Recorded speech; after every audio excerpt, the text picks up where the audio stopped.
Hello, Assalamualaikum students. So today we will learn about academic writing in the unit Comparison and Contrast Paragraph.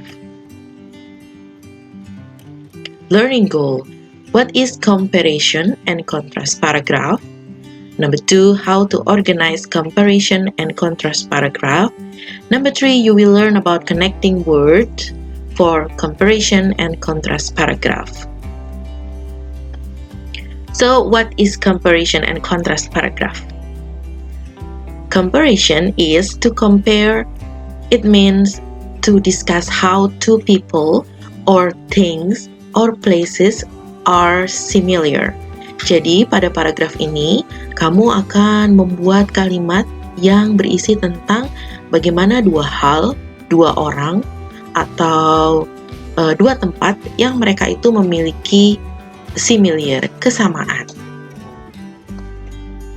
But in contrast paragraph, tapi untuk contrast paragraph means to discuss how two people, two things or places are different. Kebalikannya dari comparison tadi, kalau untuk contrast paragraph, kamu akan belajar tentang bagaimana membuat paragraf yang membedakan dua orang atau dua benda atau dua tempat yang mereka itu memiliki perbedaan.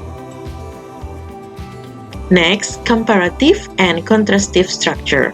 Jadi, untuk comparative and contrastive structure, kamu akan menemukan beberapa istilah yang biasa disebut dengan connecting words. So, using comparative structure. Biasanya dalam paragraf komparatif atau comparison, kamu akan menemukan beberapa connecting words atau kata penghubung seperti berikut ini. For example, kata N, misalnya dalam kalimat the man and the woman are tall. Kedua-duanya memiliki kesamaan or similar for both people. So next, both. Both of the tables have broken legs. Keduanya memiliki sifat yang sama, yaitu broken legs. Both and both my neighbor and I are selling our car. Jadi keduanya memiliki kesamaan juga. Next, also. The shops are closing for the bank holiday. The post office is also closing. Jadi kata also di sini juga memberikan warna untuk connecting word yang biasa digunakan dalam comparative structure. Selain kata-kata itu, kamu juga akan menemukan kata to yang berarti juga, neither nor, similar to, the same as, just as, plus adjective as, seperti dalam contoh, his coat is just as warm as the more expensive one. Jadi, jaketnya itu sepertinya memiliki kehangatan yang mirip dengan yang harganya itu mahal. Jadi seharga jaket yang mahal.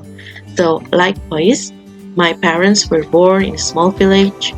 Likewise, my brother and I also grew up in a small town. Similarly, ini memiliki kesamaan ya. There are many parks to visit in that city.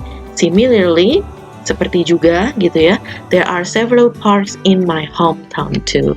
Jadi silahkan mengenali beberapa connecting word yang biasanya akan digunakan ketika kamu membuat paragraf comparison atau paragraf yang isinya adalah membandingkan sesuatu dengan sesuatu yang lain tetapi memiliki sifat yang mirip atau similar. Next, using contrastive structure. Di sini adalah beberapa connecting words atau phrases, bisa juga dalam bentuk frase, yang biasa digunakan untuk contrastive structure. Berikut ini contohnya, more or less, plus adjective or adverb and then. Contohnya di sini, eating out is usually more expensive than cooking at home. Ini kan membandingkan sesuatu yang memang berbeda. Eating out and eating home itu adalah sesuatu yang kontras atau kontradiktif gitu ya.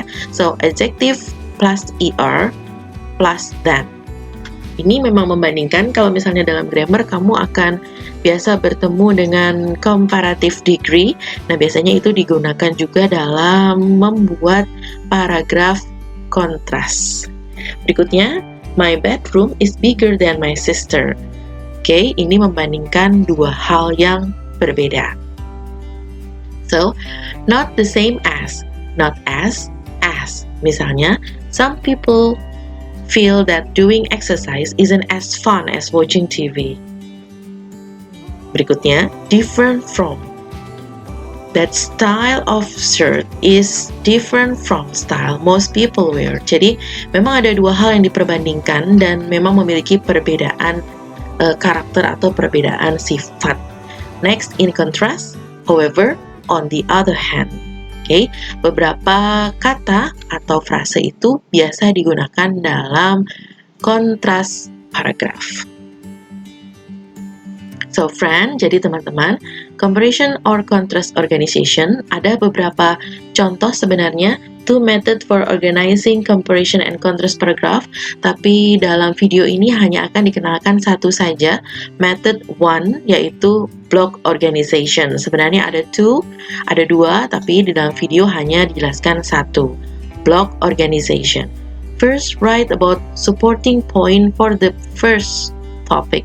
Jadi kamu diminta untuk membuat supporting point atau poin yang mensupport first topic. Jadi harus menemukan topiknya dulu, lalu membuat supporting point. Then compare or contrast those same point to the second topic. Nah, pada topik berikutnya, kamu akan diminta untuk apakah itu mengcompare, membandingkan, apakah itu kontras, gitu, atau membuat kontrastifnya. Dan harus juga membuat supporting point untuk topik tersebut. This type organization could be outlined like this. Nah, jadi di paragraf sebelah kanan ini merupakan satu contoh paragraf dan berikut adalah penjelasannya. Topic sentence comparing, contrasting to topic A and B. Coba perhatikan, reading a story in the book is often very different from seeing it as a film. When you read a story, you need to use your imagination. A book usually gives a lot of description about the people, places, and things in the story. So, you can create picture in your mind. Nah, itu merupakan topic sentence to compare gitu ya, yang mengkomparasi orang yang menonton TV dengan yang membaca buku misalnya. So, next point of comparison or contrast. Nah, berikutnya adalah point A untuk mensupport topik A. Di situ menggunakan connecting words seperti in addition. Jadi membuat highlight in addition. The conversations between people are always written with detail that describe how the people look or feel while they are talking. Jadi ini merupakan supporting sentences yang digunakan untuk mensupport topik A yang ada di atas. Berikutnya adalah point of comparison or contrast about topic B. Contohnya di sini adalah the picture on the screen give all details about the people, places, and things in the story. The conversation are spoken out loud, so you just listen and watch. The feeling of the people come through their faces, body movement, and voice. Nah, itu merupakan kontrastif atau comparison tentang topik yang B. Oke, berikutnya concluding sentence. Kamu juga harus menggunakan atau membuat kalimat atau paragraf penutup. Di sini hanya kalimat penutup ya, karena dalam satu cerita ini hanya terdiri dari satu paragraf. Misalnya, dalam concluding sentence, kamu bisa menggunakan although the book and film might tell the same story, reading a book and watching film are very different experience. Jadi, seperti itu, dalam satu paragraf dibuat sangat padat untuk mengkomparasi atau membuat kontrastif dalam sebuah topik. Silahkan pelajari lagi dan baca lagi, juga pahami. Next, writing about advantages and disadvantages. Mungkin kamu juga perlu belajar ini, bagaimana membuat suatu paragraf yang sifatnya advantageous, menguntungkan, dan disadvantageous, sesuatu yang tidak menguntungkan. Another way to compare or to contrast, nah ini adalah contoh yang lain atau cara yang lain untuk membuat comparison or contrast paragraf. Kamu bisa menggunakan advantage and disadvantage. Mungkin ini lebih mudah untuk kamu pahami, karena biasanya untuk advantage and disadvantage kamu cukup memberikan pokok kalimat atau pokok ide-ide yang berupa untuk advantage biasanya berupa positive point, kalau untuk disadvantage biasanya berupa negative point. Jadi ketika kamu bisa menuangkan advantage and disadvantage tentang suatu topik, maka kamu akan sudah membuat paragraf dalam bentuk compare or contrast gitu ya. Jadi mungkin ini lebih sederhana. Silakan dipelajari untuk paragraf yang di bawah dan pahami lagi apa yang dimaksud dengan writing about advantage and disadvantages. Terima kasih sudah menonton video ini. Silakan membaca dan mendengarkan kembali. So thank you for watching this video and happy study. Bye bye. Wassalamualaikum warahmatullahi wabarakatuh.